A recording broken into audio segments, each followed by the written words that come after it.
Hello student, class 6 का JNV का entrance exam question paper है। तो इसे हम करेंगे जो कि आपके एग्ज़ाम के लिए इम्पॉर्टेंट है। तो चलिए स्टार्ट करते हैं। तो ये जवाहर नवोदय विद्यालय का क्वेश्चन पेपर है, तो इम्पॉर्टेंट है आपके एग्ज़ाम के लिए। तो इसका जो सेक्शन 2 है अरिथमेटिक टेस्ट, इसके कुछ क्वेश्चन हमने कर लिए हैं 41 से 50 तक। तो अभी हम इसके आगे के क्वेश्चंस करेंगे। तो इन सब के आंसर्स आपको इसकी प्रीवियस पार्ट में मिलेंगे, तो चेक ज़रूर करना। लिंक मैंने डिस्क्रिप्शन में डाला हुआ है एंड प्लेलिस्ट का लिंक भी आपको डिस्क्रिप्शन में मिल जाएगा। तो इन सारे क्वेश्चंस के आंसर आपको एक एक करके डिटेल सोल्यूशन के साथ, कंसेप्ट के साथ मिल जाएंगे। तो चलिए स्टार्ट करते हैं इसका 51st क्वेश्चन। तो देखिए 51st क्वेश्चन जो है, the profit earned in selling an article for ₹2540 is equal to the loss incurred in selling at 1850, the cost price of the article is. तो यहाँ पे आपको प्रॉफिट बोला है कि अगर आप किसी आर्टिकल को सेल करोगे इतने रुपीज़ में, तो प्रॉफिट जो भी मिलेगा इस इतने रुपीज़ पे सेल करते हो, तो वो किसके इक्वल होगा? वो लॉस जो कि अगर आप सेलिंग प्राइस इतने में बेचते तो जितना लॉस होता उस के इक्वल है। यानी ये वाला प्रॉफिट और ये वाला लॉस इक्वल है कब? जब प्रॉफिट के लिए ये वाला एसपी होना चाहिए और लॉस के लिए ये वाला एसपी होना चाहिए। तो यानी हमें कॉस्ट प्राइस निकालना है क्वेश्चन में। तो देखिए कैसे करना है इस क्वेश्चन को। तो सबसे पहले इस क्वेश्चन में हम कॉस्ट प्राइस को एक्स मान लेते हैं। तो प्रॉफिट कैसे निकलेगा? देखो प्रॉफिट क्या होता है? Selling price minus cost price, है ना। सेलिंग ज़्यादा होता है, कॉस्ट कम होना चाहिए। और जब प्रॉफिट है तो आपको सेलिंग प्राइस बोला है 2540 है एंड सीपी को आपने एक्स माना है। और जब लॉस होगा तो लॉस का फॉर्मूला होता है सीपी माइनस एसपी, और सीपी तो एक्स ही है, बट जो एसपी है उस टाइम पे वो कितना है? 1850। हाँ, तो सीपी आपका एक्स है और एसपी आपका 1850 है अगर लॉस होता है। ठीक है, तो प्रॉफिट में एसपी कितना है? 2540 माइनस एक्स, तो प्रॉफिट आ जाएगा। और फिर लॉस क्या है? लॉस होता है सीपी पहले आएगा, और इस टाइम पे जब लॉस हुआ है तो आपको एसपी कितना रखना है? तब आपको एसपी बोला है 1850 रखना है ना। तो ये 1850 रख दिया, तो ये प्रॉफिट और ये लॉस इक्वल होंगे। ठीक है, अगर एस पी ये है और इस टाइम पे एस पी ये है। तो अब इसको इक्वेशन को आपको सॉल्व करना है। तो सॉल्व करने का तरीका तो सबको पता है, कैसे करते हैं। नंबर्स को तो एक तरफ कर लो और एक्स को एक तरफ कर लो। तो ये नंबर तो पॉजिटिव है ना, है ना, तो ये नंबर तो यहीं रहेगा। ये नंबर यहाँ से माइनस में है तो इस साइड आके प्लस हो जाएगा। जो भी नंबर का साइड चेंज हो रहा है उसका साइन चेंज हो जाएगा। माइनस है तो ये प्लस हो जाएगा। अब इसका साइड चेंज हुआ है तो इसका तो चेंज नहीं होगा, ये तो जैसा पॉजिटिव है वैसे ही रहेगा। ये एक्स है तो इस वाले एक्स को भी आप यहाँ लेके जाओ, तो ये माइनस एक्स है तो ये प्लस एक्स हो जाएगा। अब एक्स और x plus x, 1x 2x होता है प्लस करने पे, और इनको प्लस प्लस प्लस कर दो। और ये x निकालना है ना, तो ये देखो 2 यहाँ पे ना मल्टीप्लाई हो रहा है, 2x का मतलब 2 मल्टीप्लाई हो रहा है। तो 2x निकालना है तो 2 मल्टीप्लाई को यहाँ दूसरी साइड लेके जाएंगे तो डिवाइड हो जाता है। ये रूल है, याद रखना। जब भी साइड चेंज होगी तो माइनस होगा तो प्लस होगा। ठीक है, मल्टीप्लाई हो रहा होगा कोई नंबर तो ये डिवाइड हो जाएगा सेकंड साइड जाके, तो डिवाइड मतलब अपॉन में आ जाएगा। और फिर 2 से इसको डिवाइड कर लो, ये आएगा 2195। एक्स आ गया ना, और एक्स ही आपने क्या माना था? एक्स आपका क्या था? सीपी था। तो सीपी आपका कितना आ गया क्वेश्चन में? 2195, जो कि आपका ऑप्शन बी करेक्ट हो जाएगा। तो इस तरीके से कंडीशन लगानी थी। तो ऑप्शन बी जो है 2195, ये इसका करेक्ट आंसर है। तो डिटेल सोल्यूशन एंड कंसेप्ट के साथ समझने के लिए आप प्लेलिस्ट को भी चेक कर सकते हैं, लिंक मैं डिस्क्रिप्शन में डाल दूंगी। नेक्स्ट क्वेश्चन नंबर 52 देखेंगे। A machine can print 12 pages in a minute, how long will the machine take to print 5760 pages. तो सिंपल सा ही क्वेश्चन है, यूनिटरी मेथड से हो जाएगा। आपको बोला है कि एक मशीन 12 पेज 1 मिनट में प्रिंट कर सकती है, तो कितना टाइम लगेगा? हाउ लॉन्ग का मतलब कितना टाइम लगेगा मशीन को 5760 पेजेस को प्रिंट करने में। तो सिंपल है, टाइम पूछा है तो आपको टाइम को तो राइट हैंड साइड पे रखना है। टाइम को कहाँ रखोगे? राइट हैंड साइड पे रखोगे ना। क्वेश्चन नंबर 52, तो टाइम पूछा है ना, तो आपको टाइम को राइट हैंड साइड पे रखना है और पेजेस को इधर रखना है। तो time taken to print 12 pages में 1 मिनट लग रहा है, और आपको इतने पेजेस पे निकालना है। तो पहले आपको पता है यूनिटरी मेथड में आप 1 पेज का निकालते हो, तो क्या करते हो? 1 पेज के लिए 1, ये एज इट इज़ ये वाला, और ये 12 यहाँ के डिवाइड हो जाता है ना। और फिर इतने पे निकालना है तो इससे मल्टीप्लाई कर देते हैं। एक का जब मालूम हो जाए, जो भी एक का आएगा उसको इससे मल्टीप्लाई कर देंगे। आप 12 से इसको डिवाइड कर दो, ये तो नीचे है ना, नीचे ऊपर डिवाइड होगा, तो ये आएगा 480, डिवाइड करके देख लेना। और फिर मिनट में आया है तो आपका मिनट तो बहुत ज़्यादा आ गया ना, तो आप इसे आवर्स में चेंज करने के लिए 60 से डिवाइड कर दोगे। मिनट को जब भी आवर में बदलना हो तो 60 से डिवाइड करते हैं। 0 से 0 कैंसिल, 6 से ये 8 8 पे कैंसिल हो जाएगा, यानी कि 8 आवर्स इसका करेक्ट आंसर है। ऑप्शन बी इसका आंसर है। तो सिंपल यूनिटरी मेथड तो सब बच्चों को आता ही होगा। नेक्स्ट क्वेश्चन देखते हैं हम, तो इसका आंसर 8 आवर्स हो जाएगा। The cost price of a book is 100 rupees. A shopkeeper sell 3 such books for rupees 275. What is his profit or loss? तो यहाँ पे बोला है कॉस्ट प्राइस एक बुक का तो 100 है, और शॉपकीपर ने कितनी बुक को सेल किया, जो सेलिंग प्राइस है वो 3 बुक्स का गिवन है 275। तो आपको प्रॉफिट लॉस निकालना है। तो आपको देखो सेलिंग प्राइस तो 3 का दिया जबकि कॉस्ट प्राइस 1 का दिया, या तो आप कॉस्ट प्राइस 1 का दिया तो सेलिंग भी 1 का निकालो, 1 का निकालने के लिए 3 से इसको डिवाइड कर दो, फिर प्रॉफिट या लॉस आपको एक बुक पे निकल जाएगा। या फिर आपको ये 3 का एसपी दिया है ना, तो आप सीपी भी 3 के लिए निकाल लो, दोनों तरीका यूज़ कर सकते हो। तो मैं क्या कर रही हूँ, सीपी 3 बुक का निकाल लेती हूँ। तो आपको एक बुक का सीपी कितना दिया है, 100 रुपीज़। तो सीपी भी आपको, क्योंकि एसपी 3 बुक का दिया है तो आप सीपी भी 3 बुक्स का ही निकालो। तो 3 बुक्स का कितना हो जाएगा, अगर एक का 100 है तो 3 का निकालने के 3 को 100 से मल्टीप्लाई करोगे तो 300 आ जाएगा। और फिर एसपी भी 3 बुक्स का 275 गिवन है। अब लॉस आपको दिख रहा है कि 3 बुक्स का सीपी 300 है और एसपी कम है तो एसपी कम है तो लॉस हुआ है। कितने पे निकाल रहे हो आप, 3 बुक्स पे निकाल रहे हो। आप चाहते तो एक बुक पे भी निकाल सकते थे, तो आपको 3 बुक्स की जगह एक बुक पे सीपी एसपी निकालना पड़ता। ठीक है, अब ये भी हमने लॉस 3 बुक्स के अकॉर्डिंग निकाल दिया। तो 3 बुक्स पे यानी कि 3 बुक्स का सीपी कितना है 300 और एसपी कितना है 275, तो माइनस कर दो तो ये आ जाएगा आपका 25 रुपीज़। तो 25 रुपीज़ देखो ऑप्शन कौन सा है आपका, option loss 25 rupees, option D इसका करेक्ट आंसर है।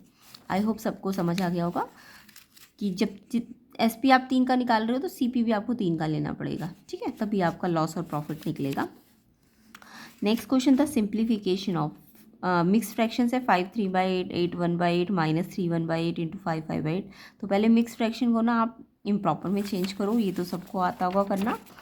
कैसे करते हैं, पहले इसको इससे मल्टीप्लाई करते हैं। 5 3/8 है तो पहले 5 को 8 से मल्टीप्लाई करो, फिर ये जो ऊपर वाला ये ऐड करो, पहले वाला ये वाला मल्टीप्लाई और ये ऐड, और फिर जो नीचे होता है वो एज इट इज़। तो ऐसे करके आप मिक्स को चेंज कर लो। 5 8 जा 43 ऐड करो 43/8, सेम ऐसे इन सबको कर लो। 8 8 जा 64 और 1 65/8, 3 8 जा 24 और 1 25/8, 5 8 जा 40 एंड 5 ऐड करो 45/8। अब आपको दिख रहा है ये देखो मल्टीप्लाई में और ये भी मल्टीप्लाई में, पहले मल्टीप्लाई करना चाहिए बाद में माइनस करना चाहिए, पॉडमास का रूल। तो आप मल्टीप्लाई करोगे तो देखो 8 8 फ्रैक्शंस में क्या करते हैं, नीचे वाले को नीचे वाले से मल्टीप्लाई, ऊपर वाले को ऊपर वाले से, यानी न्यूमरेटर को न्यूमरेटर से, डिनोमिनेटर को डिनोमिनेटर से। तो 8 8 जा 64, हमने अभी इसको एज इट इज़ लिख दिया। सेम ऐसे ही इसमें भी 8 8 जा 64, इनको एज इट इज़ लिख दो। 25 इंटू 45, बीच में माइनस का साइन। अब आपको दिख रहा है कि 64 दोनों के फ्रैक्शन के अपॉन में है ना, तो आप कॉमन ले लो।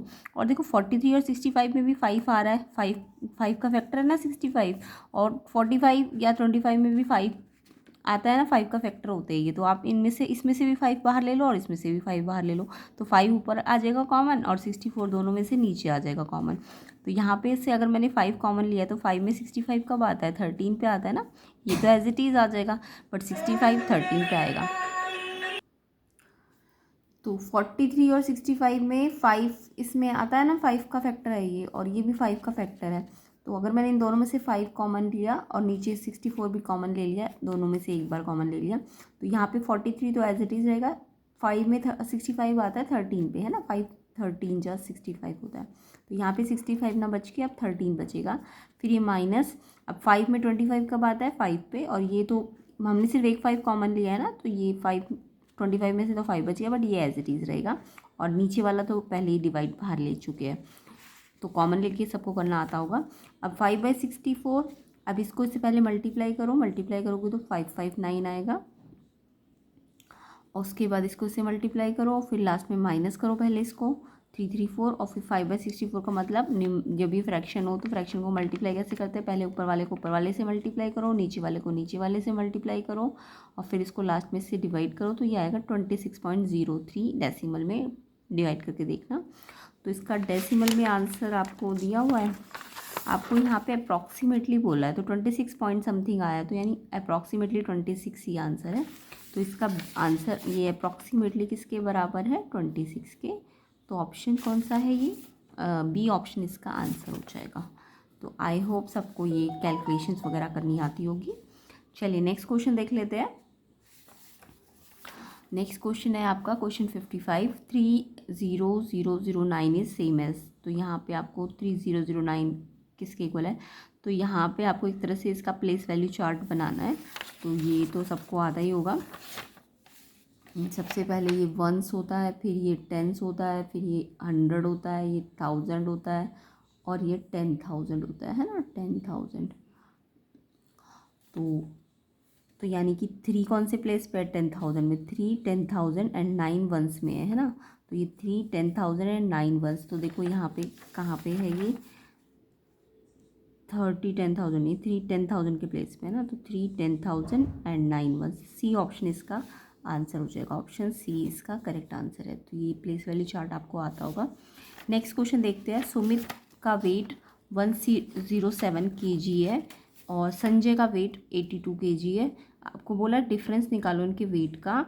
कब आपको वेट का डिफरेंस निकालना तो है, बट उसे राउंड ऑफ करना है नियरेस्ट 10 पे। तो नियरेस्ट 10 पे राउंड ऑफ करना है। तो पहले इसका वेट लिखो, फिर इसका वेट लिखो और फिर इनका नियरेस्ट राउंड ऑफ करो नियरेस्ट 10 पे। तो देखो सुमित का वेट है 107, तो उसको अगर नियरेस्ट 10 पे राउंड ऑफ करना है, किस पे, नियरेस्ट 10 पे। तो जब भी नियरेस्ट 10 पे राउंड ऑफ करना होता है तो आप पहले वंस डिजिट को देखते हैं। नियरेस्ट 10 का मतलब वंस डिजिट को देखो। अगर ये वंस डिजिट 5 या 5 से ज़्यादा है, अगर ये वंस डिजिट 5 या 5 से ज़्यादा है तो इसके जो टेंस डिजिट है उसमें 1 प्लस करते हैं। अगर ये कम हुआ तो फिर कुछ भी प्लस नहीं करेंगे। मतलब इसको देखना है और प्लस या माइनस यहाँ टेंस डिजिट पे करना है यहाँ पे। तो ये 7 है ना, 5 से ज़्यादा है ना, तो यहाँ नहीं कि टेंस डिजिट में 1 प्लस हो जाएगा, है ना, 1 प्लस हो जाएगा। तो ये 7 का तो 0 बन गया और 0 और 1 प्लस करोगे तो 1 आ जाएगा और ये एज इट इज़ आ जाएगा। तो राउंड ऑफ तो आई होप बच्चों को आता होगा। अब देखो फिर से इसको भी नियरेस्ट 10 पे करो। तो पहले वंस को देखो कितना है, ये 2 है ना। तो 2 है तो यहाँ तो 5 से कम है, तो 5 से कम है तो ये एज इट इज़ रहेगा, इसमें कुछ भी प्लस नहीं होगा। तो ये 8 एज इट इज़ लिख के और ये वंस के प्लेस पे 0 लगा दोगे और फिर इसका डिफरेंस बोला है तो इसको इसमें से माइनस कर दो तो ये 30 आंसर आ जाएगा। क्लियर। तो जब भी नियरेस्ट 10 से राउंड ऑफ करना हो तो वंस को देखो, अगर वो 5 या 5 से ज़्यादा है तो आप टेंस में 1 प्लस करो और इसकी जगह 0 लिख दो।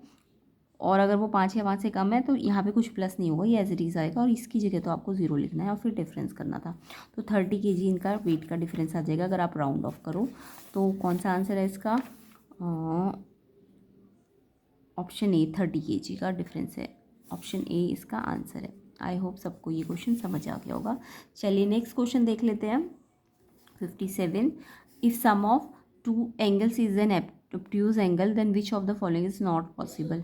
अगर 2 एंगल का सम ऑब्ट्यूज आ रहा है तो क्या चीज़ पॉसिबल नहीं है। तो देखो 2 एंगल को प्लस करने पे ऑब्ट्यूज का मतलब समझते हो, ऑब्ट्यूज का मतलब होता है 0 से 180 के बीच में होना चाहिए। 180 नहीं होना चाहिए, ना ही 0 होना चाहिए, उनके बीच में कुछ भी सम हो सकता है। तो 180 नहीं आना चाहिए आंसर, है ना।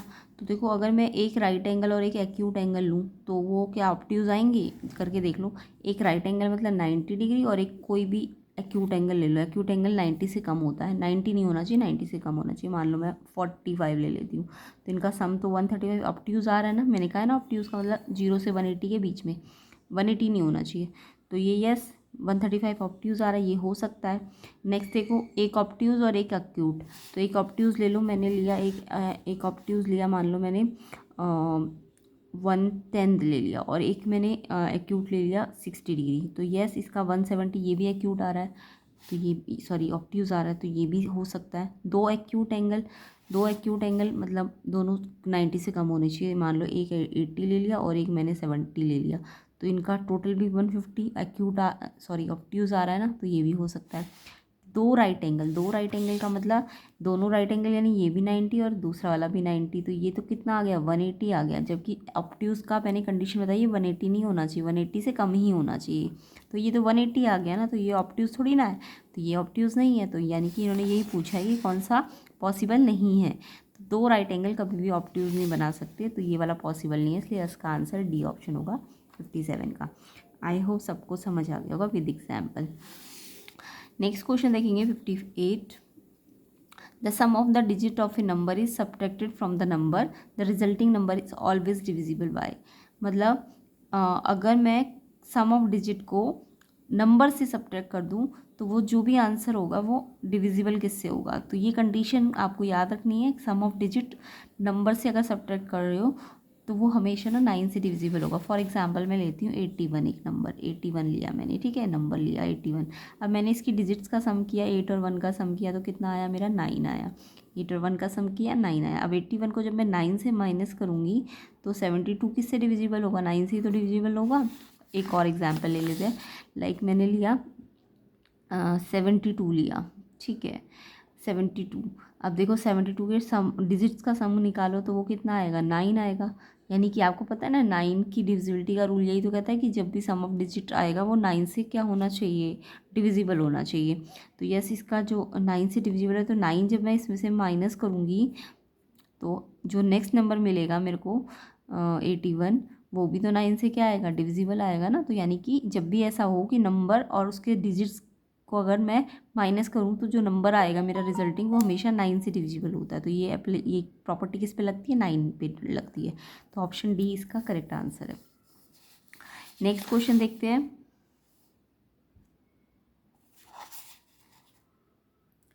नेक्स्ट क्वेश्चन नंबर 59 देखेंगे। In the figure the measure of AOB, BOC, COD, DOE respectively are.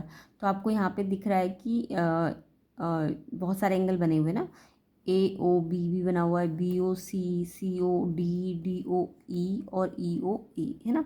तो ये सारे एंगल मिलके ना ये देखो एक सर्कल बना रहे हैं ना, बना रहे हैं ना। तो ये सारे एंगल को अगर मैं देखूँ तो ये एक पूरा सर्कल बन रहा है और पूरा सर्कल का सम आपको पता है 360 होता है। तो आप इन सबको जोड़ोगे ना, इन सारे एंगल्स का सम, तो ये 360 होना चाहिए।